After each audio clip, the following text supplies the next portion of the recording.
Bienvenue aux dirigeants religieux, séminaristes et croyants qui participent à la conférence en ligne de Nouveau Ciel, Nouvelle Terre Shincheonji, intitulée Témoignage sur la révélation de l'Ancien Testament et celle du Nouveau Testament par chapitre. Je m'appelle Hyun-Woo Lee, de la tribu de Simon de Nouveau Ciel, Nouvelle Terre Shincheonji, et je serai votre présentateur. Je tiens à remercier tous ceux qui participent à cette conférence en ligne de Nouveau Ciel, Nouvelle Terre Shincheonji, diffusée dans le monde entier. Au cours de cette conférence, nous parlerons de ce que nous devons savoir pour garder la nouvelle alliance que Jésus a donnée aux croyants du monde entier. Chers auditeurs du monde entier, je prie pour que ce soit un temps précieux durant lequel vous recevrez une grande grâce et une grande réalisation. Avant de commencer la conférence, nous allons prier avec le même cœur. Dieu notre Père, le Très-Haut, propriétaire du ciel, de la terre et de toute la création, merci de nous permettre de proclamer la parole révélée de l'Ancien Testament et du Nouveau Testament aujourd'hui. Accordez beaucoup de réalisations aux dirigeants religieux, séminaristes et croyants qui écoutent la parole révélée et veuillez donner la sagesse à l'instructeur qui prêchera la parole aujourd'hui. Nous avons prié tout cela dans le nom de Jésus. Amen. Nous tenons à vous informer que cette conférence en ligne se déroule dans le strict respect des règles de prévention sanitaire et de distanciation sociale. Nous allons maintenant passer au temps le plus important, celui d'écouter la parole de vie. Nouveau Ciel, Nouvelle Terre Shincheonji, Église de Jésus, a déjà témoigné de tous les versets des chapitres 1 à 22 de l'Apocalypse de Jean au travers de conférences via YouTube. Suivant la parole de l'Apocalypse, de nombreux croyants sont venus devant la parole de vérité de Dieu. Aujourd'hui, l'instructeur Jang-Soo Lee de la tribu de Simon de Nouveau Ciel, Nouvelle Terre Shincheonji, Église de Jésus, Temple du Tabernacle du Témoignage, prêchera sur le véritable sens du Notre Père. Je prie que ce soit un temps à travers lequel la parole de témoignage sera mise dans votre cœur verset par verset et que vous la réaliserez. Accueillons l'instructeur Jang-Soo Lee. Bienvenue à tous les dirigeants religieux, séminaristes et croyants qui espèrent aller au royaume des cieux et avoir la vie éternelle. Je suis Jang-Soo Lee, le chef de l'église de Sodémun, de la tribu de Simon, de Nouveau Ciel, Nouvelle Terre Shincheonji, Église de Jésus. Je vous remercie sincèrement de votre participation à la conférence en ligne Témoignage sur la révélation de l'Ancien Testament et celle du Nouveau Testament par chapitre de Nouveau Ciel, Nouvelle Terre Shincheonji. Le titre de la parole que nous allons partager est celui de la leçon intermédiaire numéro 7, le véritable sens du Notre Père. La référence principale est Matthieu 6, et nous verrons également le contenu de Jean chapitre 8. Je vous serai reconnaissant d'écouter en réfléchissant à pourquoi connaître le véritable sens de Notre Père est important pour les croyants et quelle est la relation aujourd'hui entre cette parole et nous, les croyants. Bien sûr, les dirigeants religieux connaissent peut-être déjà le contenu que nous allons partager aujourd'hui et certains ne le connaissent peut-être pas, mais j'espère que vous écouterez bien une fois de plus ce que je vais expliquer aujourd'hui. Je vais vous présenter la référence principale. L'évangile de Matthieu a été écrit il y a environ 2000 ans par Matthieu, un des 12 disciples de Jésus. Puisque dans le Notre Père, écrit dans Matthieu 6, se trouvent les promesses qui s'accompliront dans le futur, lorsque le temps vient, elles s'accomplissent. Le temps de leur accomplissement est le temps de l'accomplissement de l'Apocalypse, la Nouvelle Alliance, soit le second avènement du Seigneur. Beaucoup de personnes mémorisent le Notre Père et le récitent par habitude. Mais si le Notre Père contient les promesses à accomplir au second avènement du Seigneur, ne devrions-nous pas en connaître le contenu? nous qui vivons au temps du second avènement du Seigneur? Chers auditeurs qui écoutez ces paroles, connaissez-vous la véritable volonté de Dieu contenue dans le Notre Père? Si vous priez simplement sans en connaître sa signification, cela ne vous en sera en rien bénéfique. Alors, à partir de maintenant, nous allons voir un par un le vrai sens du Notre Père. Lisons tous ensemble Matthieu 6, versets 9 à 13. Voici donc comment vous devez prier.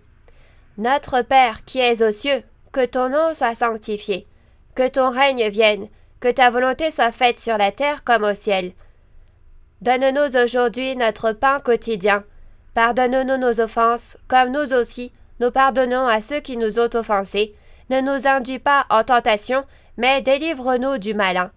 Car c'est à toi qu'appartiennent, dans tous les siècles, le règne, la puissance et la gloire. Amen. Comme vous l'avez lu, le Notre Père commence par « Notre Père qui es aux cieux ». Alors, où est exactement ce ciel où Dieu se trouve? Bien sûr, on ne parle pas du ciel bleu, l'atmosphère, n'est-ce pas? Parce que Dieu est le Très-Haut, l'endroit où Dieu se trouve est appelé le ciel. Donc, peu importe quel genre d'endroit c'est, où que Dieu soit, cet endroit est le ciel, n'est-ce pas? Cependant, comme nous l'avons vu dans Apocalypse 4, nous pouvons voir que Dieu, qui est esprit, se trouve au royaume des cieux du monde spirituel. Par conséquent, le ciel mentionné dans le Notre Père fait référence au royaume des cieux du monde spirituel où se trouve le trône de Dieu. Ensuite, regardons à propos de notre Père. Notre Père qui est aux cieux. Il s'agit de Dieu qui est esprit, n'est-ce pas? Tout comme chaque personne a des parents physiques qui ont donné naissance à leur chair, Dieu est le Père de notre esprit. Mais ce n'est pas parce que nous appelons par réflexe Dieu Père qu'il est notre Père. Par exemple, si on interpelle une personne au hasard dans la rue et qu'on lui dit « Père, Père », cette personne ne sera-t-elle pas surprise? De cette façon, nous avons besoin d'être qualifiés pour appeler Dieu notre Père. Tout comme dans le monde, un enfant devient l'enfant de son père et peut l'appeler Père lorsqu'il est né de la semence de ce père, la condition pour appeler Dieu Père est aussi d'être né de la semence de Dieu. Quelle est cette semence de Dieu? Dans Luc 8, verset 11, nous pouvons voir que la semence de Dieu signifie la parole de Dieu. Par conséquent, seuls ceux qui possèdent la parole de Dieu peuvent appeler Dieu Père. Mais voici quelque chose à laquelle nous devons réfléchir attentivement. La semence spirituelle est la semence de Dieu, mais à l'opposé, il y a aussi la semence du diable. Dépendant de ces deux types de semences, les résultats seront très différents. Lisons la référence d'aujourd'hui, Jean 8, versets 41 à 44, pour voir ce qu'il s'est passé au premier avènement. Vous faites les œuvres de votre Père. Et lui dirent, nous ne sommes pas des enfants illégitimes, nous avons un seul Père, Dieu. Jésus leur dit, si Dieu était votre Père, vous m'aimeriez, car c'est de Dieu que je suis sorti et que je viens. Je ne suis pas venu de moi-même, mais c'est lui qui m'a envoyé. Pourquoi ne comprenez-vous pas mon langage? Parce que vous ne pouvez écouter ma parole. Vous avez pour père le diable, et vous voulez accomplir les désirs de votre père. Il a été meurtrier dès le commencement, et il ne se tient pas dans la vérité, parce qu'il n'y a pas de vérité en lui. Lorsqu'il profère le mensonge, il parle de son propre fond, car il est menteur et le père du mensonge. Comme vous l'avez lu, les Juifs de l'époque étaient les personnes qui appelaient Dieu leur Père. Néanmoins, Jésus leur a dit qu'ils ont pour père le diable, n'est-ce pas? À quel point les Juifs de cette époque ont dû mal le prendre lorsqu'ils ont entendu cela. Cependant, la raison pour laquelle Jésus n'avait pas d'autre choix que de dire cela était qu'il n'y avait pas de vérité, qui est la semence de Dieu, en eux, et qu'ils proféraient des mensonges. À cette époque, les prêtres de l'Église traditionnelle de Jérusalem, qui disaient croire en Dieu, ne connaissaient pas le vrai sens de la loi, mais pensaient que la loi était la meilleure chose. Jésus, qui est venu sur cette terre en tant que Fils de Dieu, n'avait pas l'intention d'abolir la loi, mais de la rendre parfaite, et à enseigner la loi de la liberté et à témoigner de la vérité. Cependant, ils ont persécuté et même tué Jésus parce que c'était différent de la loi qu'ils avaient observée jusqu'à présent. Il y avait un conflit religieux entre ceux qui persécutent et les persécutés. À cette époque, les Juifs n'acceptaient pas la vérité et ne faisaient que persécuter. Alors, voyant leurs actions, peu importe combien ils appelaient Dieu Père, on peut savoir qu'ils étaient les enfants du diable, nés de la semence du diable. De cette façon, si nous regardons dans Matthieu chapitre 13, deux types de semences spirituelles ont été semées dans un seul champ, et en conséquence, deux types de fils sont apparus. À cette époque, le champ dans lequel les deux types de semences ont été semés était le champ de Jésus, qui a semé la bonne semence. On peut donc dire que la semence de Dieu et la semence du diable ont été semées dans l'Église de Jésus, la chrétienté, où ceux qui croient en Jésus se sont réunis. Aujourd'hui, tous ceux qui croient en Jésus appellent Dieu Père. Mais le fait qu'il y a parmi eux ceux qui sont nés de la semence du diable est vraiment quelque chose de grave. Ceux qui sont nés de la bonne semence, qui est la semence de Dieu, sont les fils du royaume des cieux, mais ceux qui sont nés de l'ivraie sont les fils du malin, soit les enfants du diable.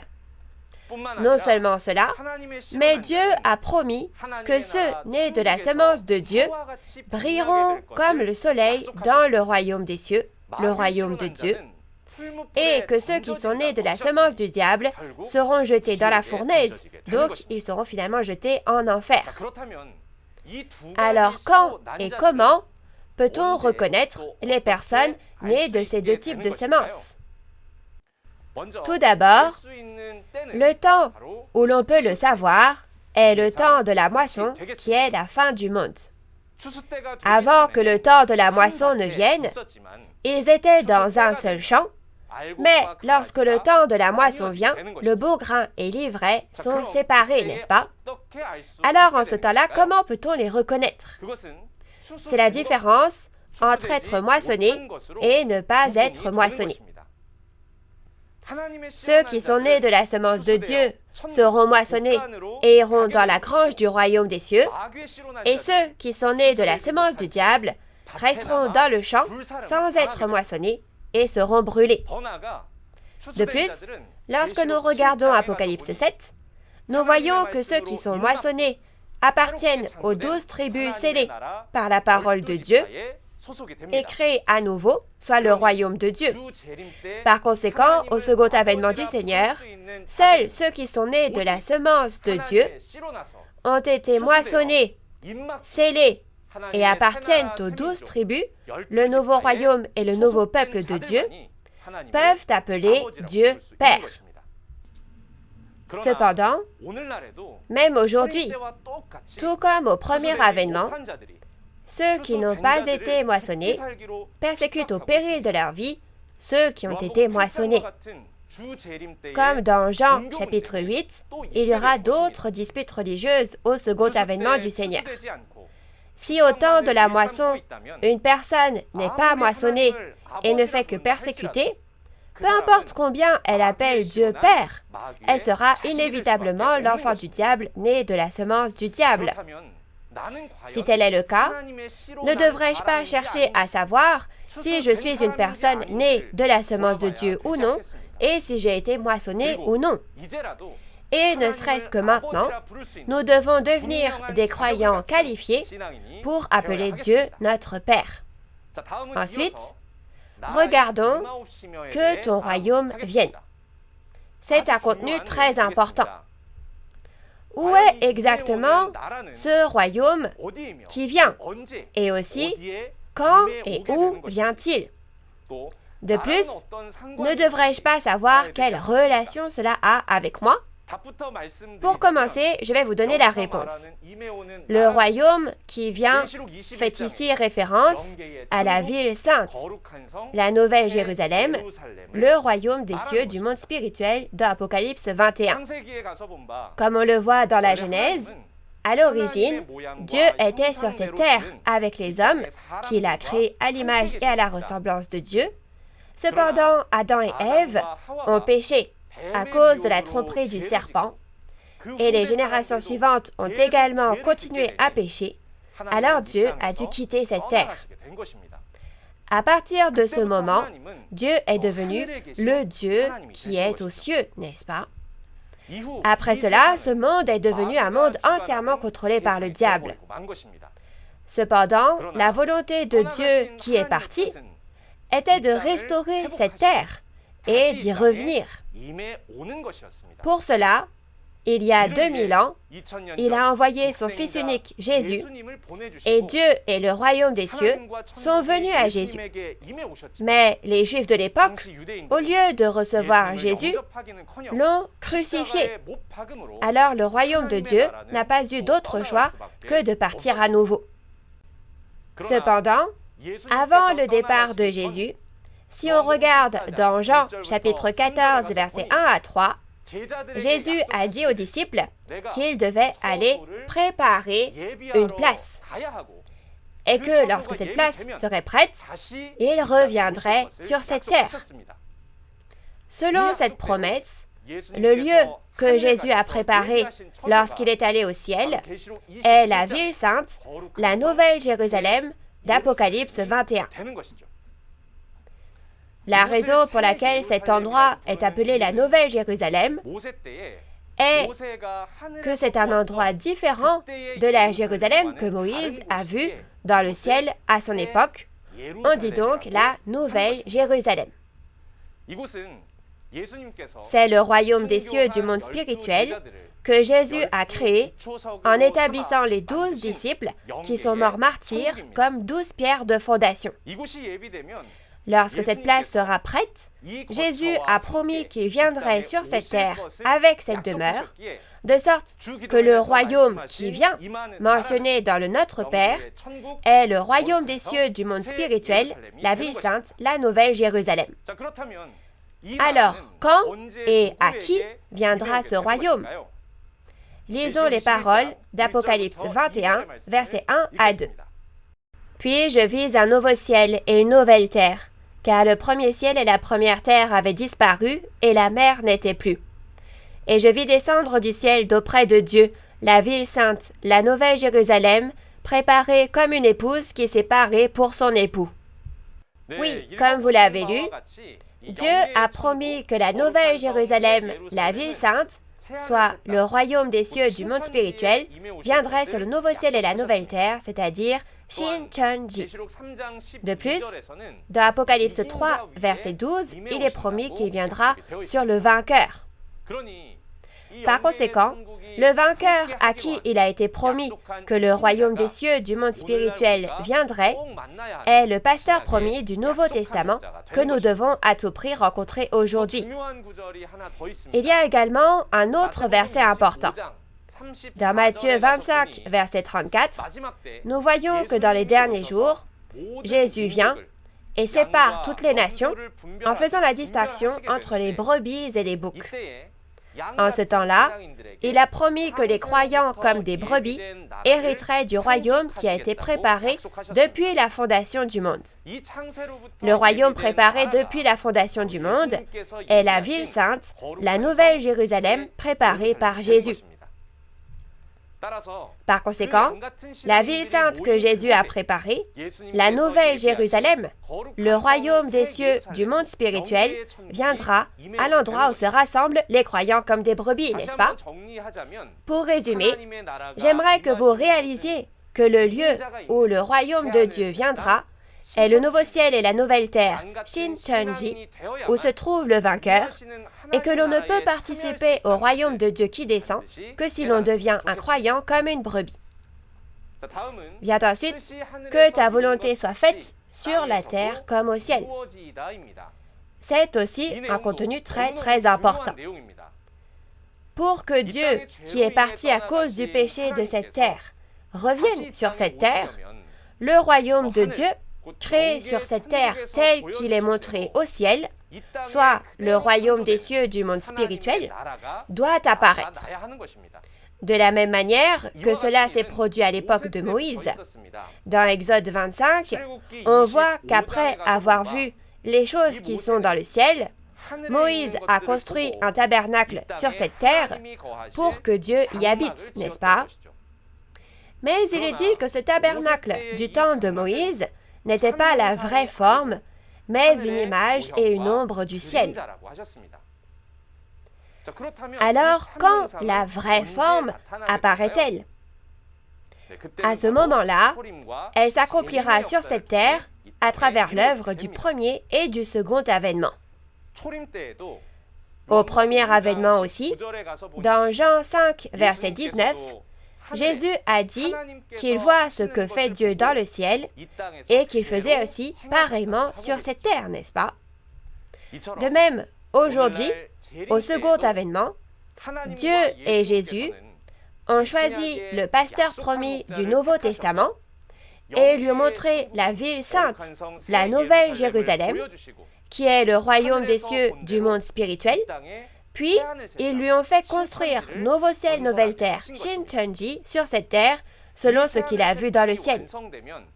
Lorsque ce nouveau ciel et cette nouvelle terre seront achevés, Dieu et le royaume des cieux qui sont partis viendront vers les personnes de nouveau ciel, nouvelle terre, et ce nouveau ciel et cette nouvelle terre deviendront le royaume des cieux, où l'esprit et la chair deviennent un, et les personnes de nouveau ciel, nouvelle terre entreront dans le sabbat éternel.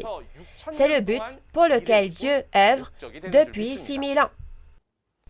Ce pasteur promis de nouveau ciel, nouvelle terre, Shincheonji, est le témoin qui a été choisi par Jésus et qui a vu et entendu Jésus accomplir l'Apocalypse du Nouveau Testament en étant à ses côtés. De plus, il est celui qui a vu de ses propres yeux l'apparence du royaume des cieux, du monde spirituel, de Apocalypse 4 et Apocalypse 21. Par conséquent, les 12 tribus de Nouveau Ciel, Nouvelle Terre, Shincheonji, créées sur cette terre comme au ciel, sont le royaume de Dieu créé selon l'Apocalypse, la Nouvelle Alliance. La création de Nouveau Ciel, Nouvelle Terre, Shincheonji, a été réalisée en gravant tous les chapitres de l'Apocalypse du Nouveau Testament dans le cœur des personnes, comme si l'on a posé un sceau, et c'est le royaume de Dieu créé, où l'organisation, le nom de l'Église, la dénomination et le nom des personnes ont également été établis selon l'Apocalypse. C'est un contenu très important, donc je vous le relis. Les 12 tribus de Nouveau Ciel, Nouvelle Terre, Shincheonji créées selon l'Apocalypse, la Nouvelle Alliance. La création de Nouveau Ciel, Nouvelle Terre, Shincheonji a été réalisée en gravant tous les chapitres de l'Apocalypse du Nouveau Testament dans le cœur des personnes, comme si l'on a posé un sceau. Et c'est le royaume de Dieu créé, où l'organisation, le nom de l'Église, la dénomination et le nom des personnes ont également été établis selon l'Apocalypse. De plus, Nouveau Ciel, Nouvelle Terre, Shincheonji est le nouveau royaume et le nouveau peuple créé selon la promesse de l'Apocalypse, et c'est le royaume promis et le peuple promis. De la même manière, si le royaume de Dieu accompli sur cette terre comme au ciel apparaît, ne faut-il pas l'accueillir et vérifier au lieu de le persécuter? J'invite tous les auditeurs qui écoutent cette parole à ouvrir grand leur cœur et à vérifier à travers la Bible. Ensuite vient « Donne-nous aujourd'hui notre pain de ce jour ». Ici, comme on voit dans Hébreux 4, verset 7, puisqu'un certain jour a été fixé et appelé aujourd'hui, le aujourd'hui mentionné dans la référence principale fait référence au second avènement du Seigneur, au temps où les prophéties du Nouveau Testament s'accomplissent. Dans ce cas, quel est le pain quotidien que nous devons chercher et manger au second avènement? Aujourd'hui, beaucoup de croyants se méprennent et pensent que ce pain est simplement la nourriture physique mangée avec la bouche. Et beaucoup d'entre eux ne recherchent que la nourriture physique. Cependant, comme nous l'avons vu dans Matthieu 6, versets 31 à 32, Jésus a dit de ne pas chercher ce que nous mangerons ou boirons, ce genre de nourriture physique. On peut donc savoir que la nourriture qu'il nous a dit de chercher n'est pas une nourriture physique, mais une nourriture spirituelle, c'est-à-dire la parole de Dieu. Pour en savoir plus sur ce pain quotidien, nous devons en savoir plus sur la manne, qui était le pain quotidien au temps de Moïse. Si nous regardons dans Exode chapitre 16, le peuple d'Israël, qui est sorti d'Égypte en suivant Moïse, n'avait rien à manger dans le désert. Alors Dieu leur a donné cette nourriture physique, appelée manne, n'est-ce pas? Ainsi, au temps de Moïse, cette manne physique était leur pain quotidien. Cependant, le pain quotidien qu'il fallait manger au premier avènement n'était pas la manne physique du temps de Moïse. Dans Jean chapitre 6, Jésus a parlé de la manne du temps de Moïse, disant que bien qu'ils aient mangé la manne au temps de Moïse, ils sont morts, mais que la nourriture que Dieu donne est la nourriture qui fait que les hommes ne meurent pas. Et il a dit qu'il était lui-même le pain descendu du ciel, soit la manne spirituelle, n'est-ce pas? Il a également dit que nous devons manger sa chair et boire son sang pour obtenir la vie éternelle.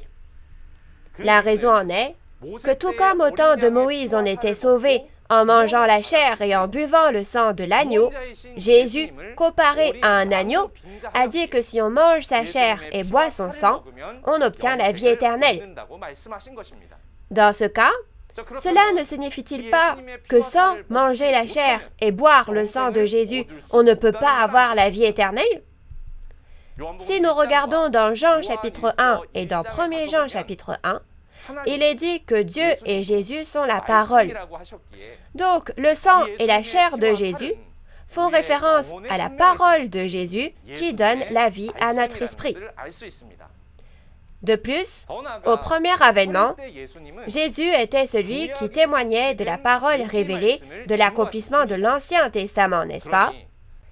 Par conséquent, le pain quotidien qu'il fallait manger au premier avènement était la parole révélée de l'Ancien Testament accompli.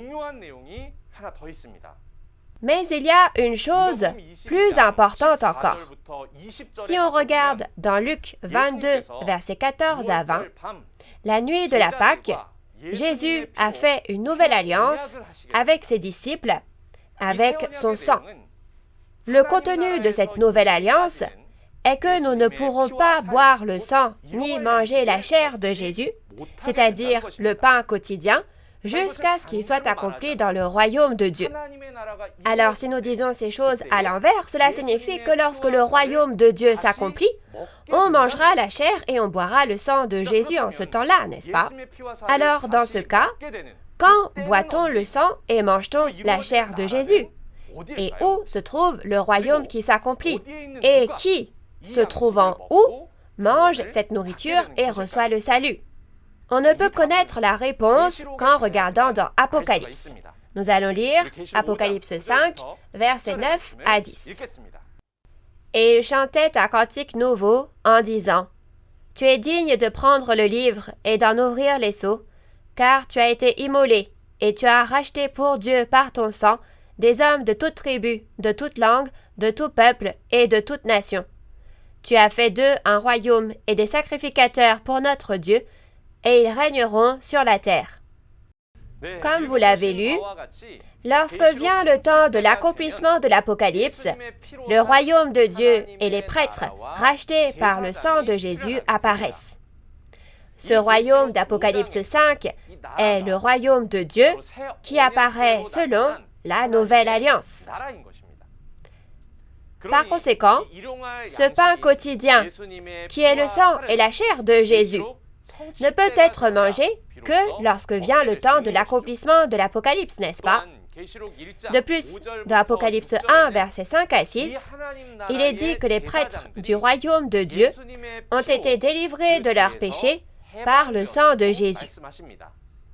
En outre, dans Apocalypse 7, verset 14, au milieu de la grande tribulation, sort la multitude en blanc qui a lavé sa robe dans le sang de Jésus.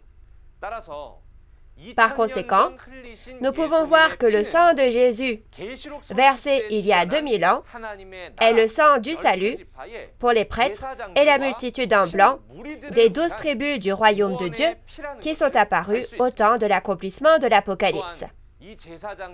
Seuls ces prêtres et cette multitude en blanc seront sauvés en mangeant la chair et en buvant le sang de Jésus, qui sont le pain quotidien, au second avènement. Alors lisons Apocalypse 2, verset 17, pour en savoir un peu plus sur le pain quotidien que nous devons manger au second avènement. Que celui qui a des oreilles entende ce que l'Esprit dit aux églises. À celui qui vaincra, je donnerai de la manne cachée, et je lui donnerai un caillou blanc. Et sur ce caillou est écrit un nom nouveau, que personne ne connaît, si ce n'est celui qui le reçoit. Oui, comme vous l'avez lu, Jésus a dit qu'il donnerait la manne qui était cachée à celui qui vaincra. Cette manne qui était cachée est donc le pain quotidien à manger au second avènement. Au premier avènement, Jésus a caché en parabole le secret du royaume des cieux dans le Nouveau Testament. Et il a promis que l'heure vient où il ne parlerait plus en parabole, mais où il parlerait clairement du Père, n'est-ce pas? Par conséquent, avant que les prophéties du Nouveau Testament ne s'accomplissent, personne ne peut connaître les secrets du royaume des cieux dont Jésus a parlé en parabole. C'est pourquoi on dit que c'est la manne qui était cachée, car les secrets du royaume des cieux étaient cachés en parabole. Cependant, lorsque le temps viendra et que les promesses du Nouveau Testament s'accompliront, la parole révélée de l'Apocalypse du Nouveau Testament accomplie sera témoignée. Par conséquent, le pain quotidien qu'il faut manger au second avènement est la manne qui était cachée, soit la parole révélée du Nouveau Testament accomplie. Puisque Jésus a promis de donner cette parole au vainqueur, nous devons rencontrer ce vainqueur, le pasteur promis du Nouveau Testament, afin de manger la manne qui était cachée, qui est le pain quotidien. De plus, dans Apocalypse 10, il a été ordonné à nouveau Jean, le pasteur promis, de manger le livre ouvert venu du ciel et d'aller prêcher à nouveau aux peuples, nations, langues et rois.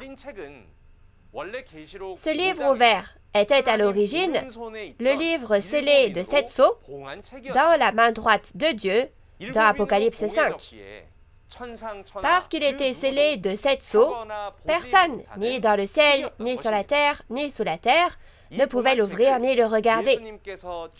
Jésus a pris ce livre scellé et en a ouvert les sceaux un par un dans Apocalypse 6 et Apocalypse 8, accomplissant ce qui y était écrit. En ce temps-là, celui qui a tout vu et entendu à ses côtés était nouveau Jean, le pasteur promis. Jésus a envoyé un ange pour donner à manger le livre ouvert à nouveau Jean, et dans Apocalypse 22, versets 8 et 16, il lui a ordonné de témoigner aux églises de ce qu'il a vu et entendu, n'est-ce pas? À ce propos, dans Matthieu 24, versets 45 à 47, il est promis que le serviteur fidèle et prudent de Jésus donnera la nourriture au temps convenable. Au temps où l'Apocalypse s'accomplit, cette nourriture au temps convenable fait référence aux paroles de tous les chapitres de l'Apocalypse, et lorsque les prophéties de Matthieu 24 s'accomplissent, les paroles de Matthieu 24 deviennent la nourriture qu'il faut manger à cette époque. Alors, dans ce cas, de qui tous les pasteurs, dirigeants religieux et croyants sur cette terre devraient-ils recevoir leur pain quotidien au second avènement? Nous devons savoir que nous pouvons manger cette nourriture uniquement par l'intermédiaire du pasteur promis qui a vu et entendu les événements de tous les chapitres de l'Apocalypse. De la même manière que Dieu donne la nourriture de Dieu à son peuple, Satan donne aussi la nourriture de Satan à son peuple. Alors maintenant, découvrons ce qu'est la nourriture de Satan. Dans Apocalypse 2, on voit que les Nicolaïtes de Satan sont entrés dans le tabernacle où se trouvent les 7 messagers que Jésus a établis et leur ont fait manger la nourriture sacrifiée aux idoles et commettre l'impudicité. En ce temps-là, la nourriture sacrifiée aux idoles fait référence à la fausse vérité du faux pasteur, qui est donc la nourriture de Satan. De plus, dans Apocalypse 13 aussi, les pasteurs de Satan combattent et vainquent les fidèles dans le tabernacle de Dieu, et les fidèles de ce tabernacle adorent les pasteurs de Satan et reçoivent la marque de la bête. Par conséquent, le tabernacle de Dieu tombe. De cette façon, les 7 messagers que Jésus a établis et leurs fidèles ont mangé la nourriture de Satan et adoré les pasteurs de Satan, n'est-ce pas? Cependant, ce n'est pas tout. Lorsque l'on regarde dans Apocalypse 17 et 18, la prostituée, sur le front de laquelle le nom de Babylone est écrit, trompe toutes les nations avec le vin de l'impudicité et fait même en sorte qu'elle se marie avec le démon. Ces nations vont finalement toutes tomber à cause du vin de l'impudicité, n'est-ce pas? C'est vraiment quelque chose d'atroce. Ici, cette prostituée fait référence au faux pasteur qui a reçu la semence de Satan et a nourri et élevé ses enfants. Et le vin de l'impudicité qu'il donne est la nourriture de Satan, c'est-à-dire la parole de fausse vérité du faux pasteur. Finalement, au temps de l'accomplissement de l'Apocalypse, toutes les nations sont trompées par la fausse vérité et ont rejoint Babylone, le royaume des démons. Si tel est le cas, ne devrais-je pas savoir alors quel type de nourriture je mange actuellement? Ainsi, pour obtenir le salut, il faut savoir faire la distinction entre la nourriture de Dieu et la nourriture de Satan. Je souhaite que vous réalisiez que l'on ne peut obtenir le salut qu'en trouvant le pasteur promis qui distribue la nourriture de Dieu et en mangeant le pain quotidien. La parole révélée que vous êtes actuellement en train d'écouter à travers cette conférence en ligne de Nouveau Ciel, Nouvelle Terre Shincheonji est le pain quotidien du second avènement que les croyants doivent manger aujourd'hui. Nous témoignons de toutes les prophéties et de l'accomplissement de l'Apocalypse qui n'ont été entendues nulle part ailleurs pendant 2000 ans. Nous avons même ouvert les paraboles des secrets du royaume des cieux et témoignons de la révélation de l'Ancien Testament et de celle du Nouveau Testament par chapitre. Le pasteur promis de Nouveau Ciel, Nouvelle Terre Shincheonji n'a appris cette parole de personne, mais ayant vu et entendu Jésus accomplir les prophéties du Nouveau Testament et les événements de tous les chapitres de l'Apocalypse, il en témoigne selon ce qu'il a vu. De plus, je voudrais que tous les croyants du monde sachent que cette parole est prêchée pour que nous écoutions et entrions ensemble au royaume des cieux. Ensuite, regardons, pardonne-nous nos offenses, comme nous pardonnons aussi à ceux qui nous ont offensés. Pour mieux comprendre ce contenu, lisons Matthieu chapitre 6, versets 14 à 15. Si vous pardonnez aux hommes leurs offenses, votre Père céleste vous pardonnera aussi. Mais si vous ne pardonnez pas aux hommes, votre Père ne vous pardonnera pas non plus vos offenses. Oui, comme vous l'avez lu, Jésus a dit que Dieu ne pardonne nos péchés que si nous pardonnons leurs fautes à nos frères. Donc, pour demander à Dieu le pardon de mes péchés, je dois d'abord, moi, pardonner les fautes de mon frère, n'est-ce pas?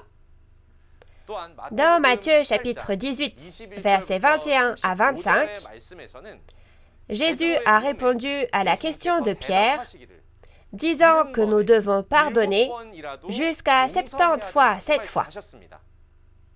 De plus, il a parlé du pardon à travers une parabole, celle du roi qui a prêté à son serviteur la somme importante de 10 000 talents, mais qui n'a pas pu la rembourser, n'est-ce pas?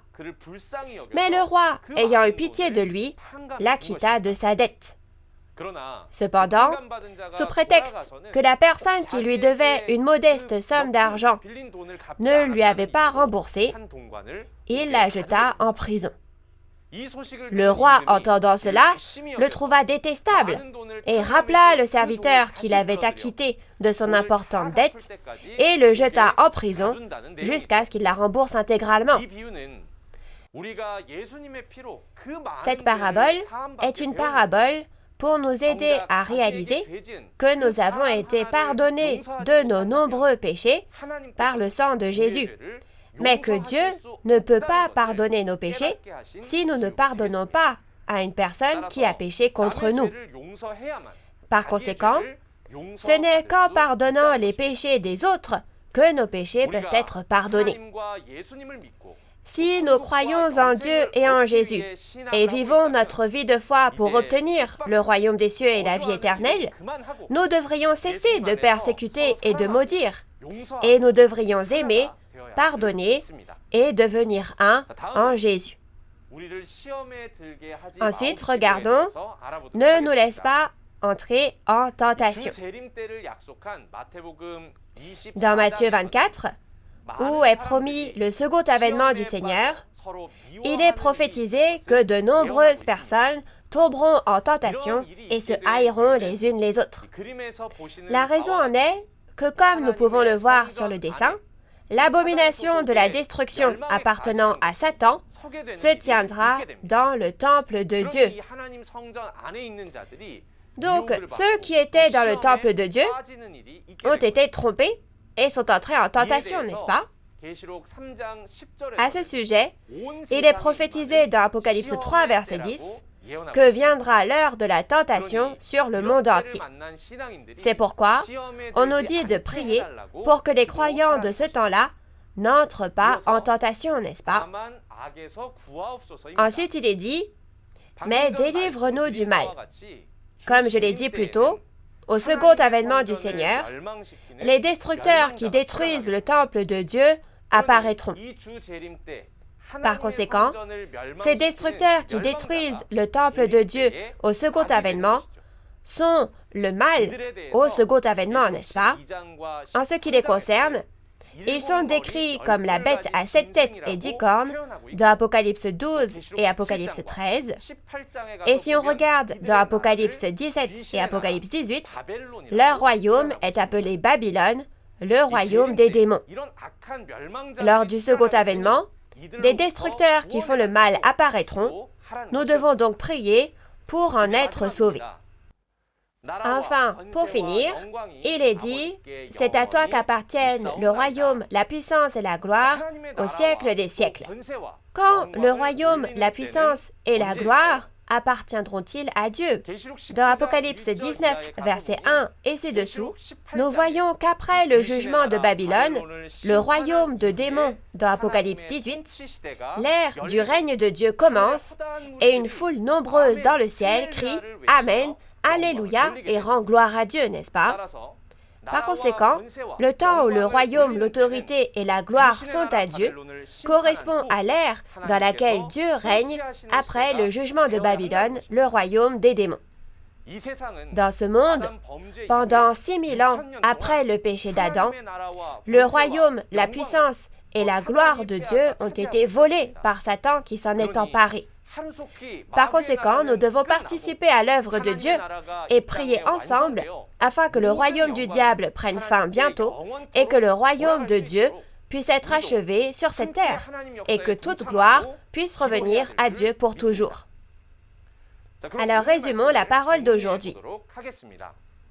Le titre de la leçon intermédiaire numéro 7 d'aujourd'hui est « Le vrai sens du Notre Père ». Dans ce Notre Père sont écrites les promesses à accomplir au second avènement du Seigneur, et Dieu a promis que sa volonté sera accomplie sur la terre comme au ciel. Ce qui a été accompli dans le ciel est la ville sainte, la Nouvelle Jérusalem. Et aujourd'hui, le royaume de Dieu qui a été créé sur cette terre, comme si on apposait un sceau, selon ce qui a été vu dans le ciel, fait référence aux 12 tribus de Nouveau-Ciel, Nouvelle-Terre, Shincheonji. Le royaume des cieux et Dieu viendront sur ces 12 tribus de Nouveau-Ciel, Nouvelle-Terre, Shincheonji et seront avec elles pour toujours, de sorte que l'ère du règne de Dieu s'accomplira enfin. Ceci est ce pourquoi Dieu œuvre depuis 6000 ans. Maintenant, à cette époque, le royaume de Dieu qu'il a promis est apparu. Alors j'espère que nous ne réciterons plus le Notre Père sans y penser, mais que nous réaliserons le vrai sens et mettrons en pratique le Notre Père afin d'atteindre l'espoir du royaume des cieux. Je vais vous présenter ce qu'il y aura la prochaine fois. La prochaine fois, avec Matthieu 8 comme référence principale, nous verrons à propos des fils du royaume et de ceux qui s'assoient dans le royaume des cieux. Un instructeur qui prêche bien mieux que moi vous témoignera cette parole. Alors j'espère que vous êtes impatients de vous joindre encore à nous la prochaine fois. Et maintenant, nous terminerons après avoir clamé tous ensemble « En Dieu et en Jésus, nous sommes un. We are one. Nous sommes un. » Nous allons prier. Dieu notre Père, très saint, envers qui nous sommes reconnaissants, nous vous remercions sincèrement de nous avoir accordé encore aujourd'hui cette précieuse vie et pour la grâce d'avoir été appelés devant votre parole. Aujourd'hui, parce que vous avez envoyé le pasteur promis sur cette terre, nous avons pu réaliser la parole révélée du Nouveau Testament accompli. Aujourd'hui, nous avons réalisé le vrai sens du Notre Père, que nous avons récité pendant 2000 ans sans en connaître le sens. S'il vous plaît, œuvrez pour que tous les enfants de Dieu puissent se réunir dans les 12 tribus de Nouveau-Ciel, Nouvelle-Terre, Shincheonji, le royaume de Dieu qui est apparu sur cette terre comme promis dans le Notre Père.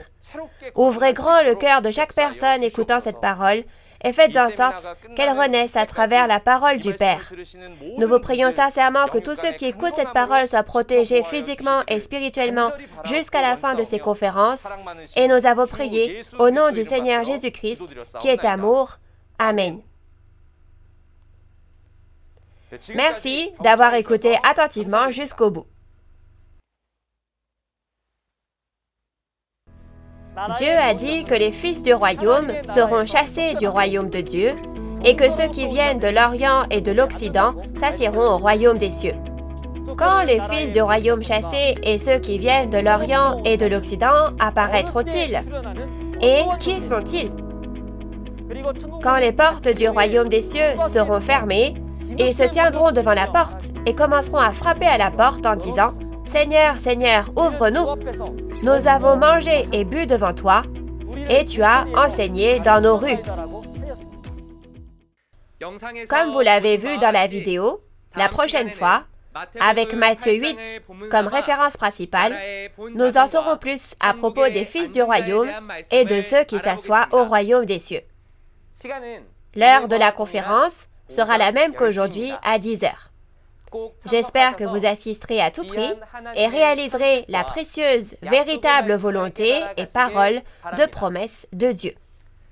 En plus de la parole que vous avez entendue aujourd'hui, si vous avez d'autres questions ou demandes de renseignements sur Nouveau-Ciel, Nouvelle-Terre, Shincheonji et sa doctrine, veuillez contacter le numéro représentatif pour chaque tribu indiqué à l'écran. Nous vous guiderons en détail et avec amabilité. Ensuite, nous terminerons en faisant ensemble le Notre Père. Notre Père qui es aux cieux, que ton nom soit sanctifié, que ton règne vienne, que ta volonté soit faite sur la terre comme au ciel. Donne-nous aujourd'hui notre pain de ce jour. Pardonne-nous nos offenses, comme nous pardonnons aussi à ceux qui nous ont offensés. Et ne nous laisse pas entrer en tentation, mais délivre-nous du mal. Car c'est à toi qu'appartiennent le règne, la puissance et la gloire au siècle des siècles. Amen. Ceci conclut la conférence en ligne de Nouveau Ciel, Nouvelle Terre Shincheonji, témoignage sur la révélation de l'Ancien Testament et celle du Nouveau Testament par chapitre. Merci à tous ceux qui ont été avec nous.